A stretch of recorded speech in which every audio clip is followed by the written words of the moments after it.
My name is John McPherson. I'm 71 years of age and I live in Corby, Northants.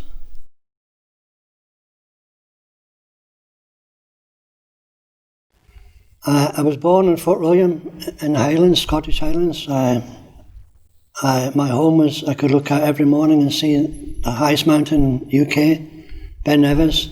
Didn't appreciate the fact people came from all over the world to see us. And me living there didn't appreciate it until I left.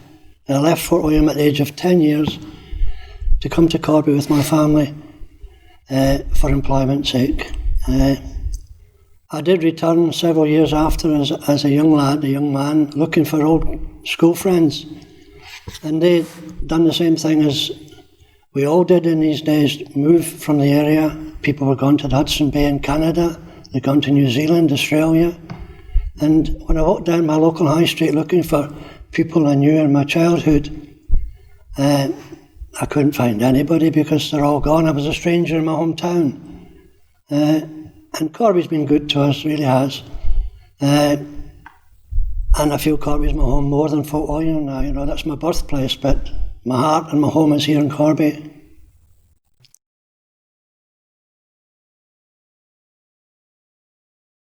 There was my mum, dad, and there was 5 children. I was the oldest. I had a twin brother and sister, and a younger brother, and also another younger brother after that. So in all there was 5 children. Three of us are still alive, and 2 are deceased now.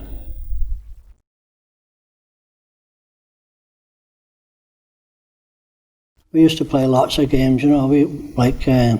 Where kids used to go up into the hills, and we were up there all day long, playing cowboys, swinging on trees. Lots and lots of things we did. I'll tell you a funny story. We were by the riverside. We were collecting firewood from the fir trees for the bonfire, and this young lad, he was the only Asian boy in the town. A chap called Bobo Suleiman, and he was on a tree. He was sitting on the branch of the tree, and he had a saw here this side, and he was sawing away, and we hadn't got the sense to tell him, but we realised he was on the wrong side of the branch, and we never said nothing. Bobo carried on sawing, and eventually the branch clapped, and Bobo fell into the river with the branch. Silly Bobo. Yeah, and we used to do so many things that you would never dream of doing now, like burrow into the side of the river bank, and we build tunnels, not realising they could collapse. We used to build tunnels quite long, and never saw the danger or anything, but you didn't in these days when you were a child. We had happy days, yeah, no doubts.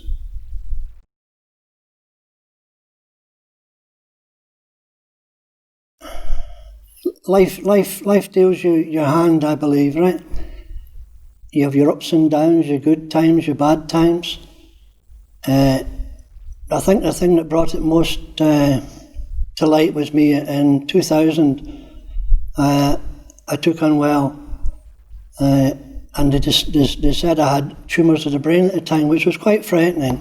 But I accepted the fact, you know. I had a new lady in my life. We were trying to get married, and this was sort of putting the hammer in the works, as I say. But with that good lady behind me and my family, we got through it, and I faced up to whatever was coming. Fortunately, there wasn't brain tumours that I had. They were reading the scans all wrong, and they were reading what they thought were tumours were actually blood clots. And I survived that. I'm fine. I'm not. My memory's not as good as it used to be, and I get confused if I get into, say, I go to a restaurant or something, sit down with the family and everything, go to the toilet, and when I go to the toilet, I can't come back, can't find where I was sitting. I have to sort of look about and see where I was. Apart from that, I'm fine, yes.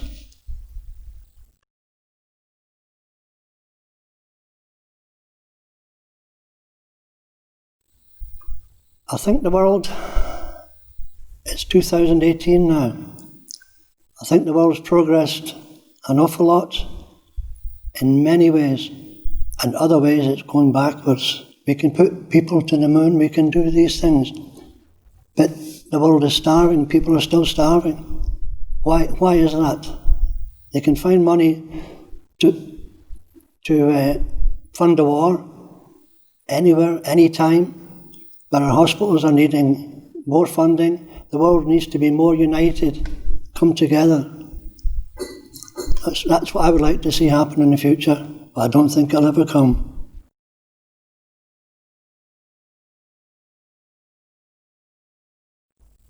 There's a little place in the Highlands of Scotland.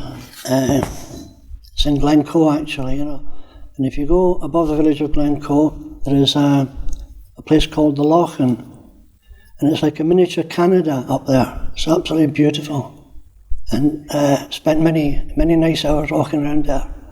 Brings tears to my eyes when I think about the place. That's my favourite place.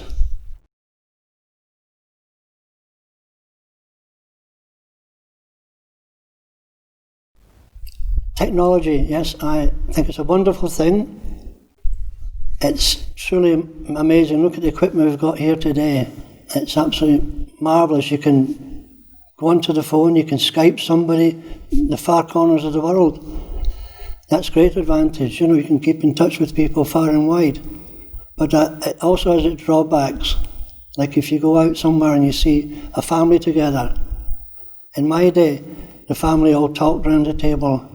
Nowadays, mother's too busy preparing the meals, or it's a ready meal, whatever. It's on the table. The son's on his laptop, he's doing his little bit. The other one's on the mobile phone talking to her friends. There's no conversation. I think the conversation's gone in many ways, which is sad.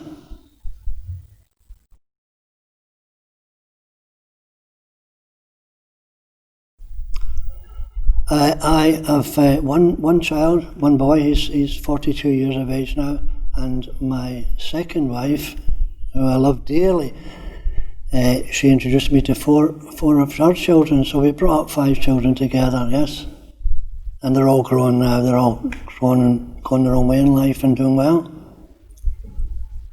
And we have grandchildren, which is an addition bonus. 10 of them we have now. Keeps us busy.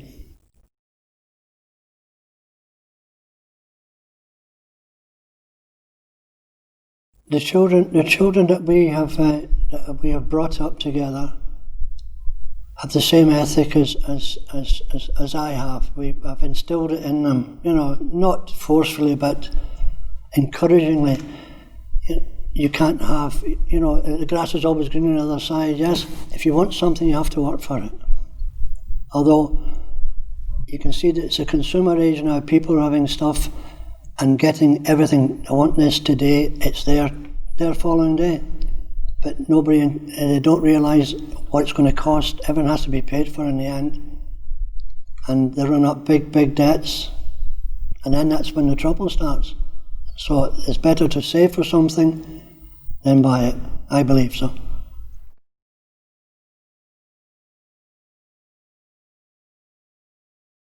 You take it as it comes. Age is just a number. The only thing I would say, people always say to you when you're younger, like you are, appreciate life, live for every day, and do the things you want to do.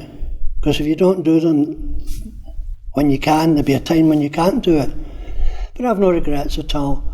I'm happy with what I've done in life, and I'm happy with my lot, yeah.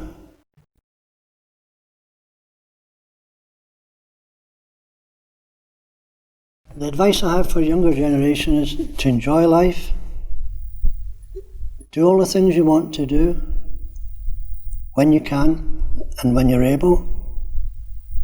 Have no fear, because life with fear is no good at all. Be adventurous,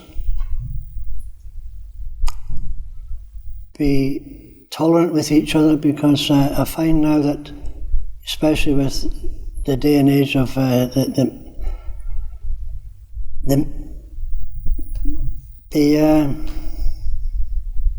access people have to abuse each other via media and phone and calling people names and goodness knows what, it causes an awful lot of problems for people. And the perpetrator, who is sending these messages to people and deriding people for whatever reason is they don't realise the harm they're causing.